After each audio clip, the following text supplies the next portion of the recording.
नमस्कार, जय जोहार, जय छत्तीसगढ़।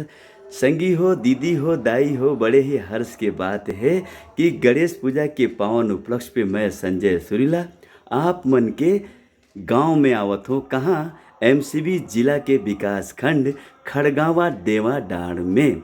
तो संगी हो, ये कार्यक्रम है गणेश पूजा के तत्वाधान में हुआ थे और एला करा थे हमर प्यारा विधायक, लाडला विधायक डॉक्टर विनय जायसवाल के सौजन से हुआ थे। तो मैं अपन पूरा टीम ला लेके आवत हूँ, आप मन जरूर आहो 26 तारीख के रात्रि 10 बजे।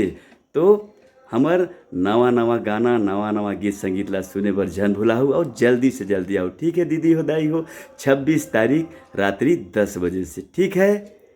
ठीक कि हाय रे, हाय रे, हाय रे सरगुजा नाचे, दीवाना बनाए दे रे, मोला तो फंसाए ले रे। हो तो संगी हो, दीदी हो, संजय सुरीला के फिर से नमस्कार है, जय जोहार। तो अपन ज़्यादा से ज़्यादा संख्या में आओ। ठीक, नमस्ते।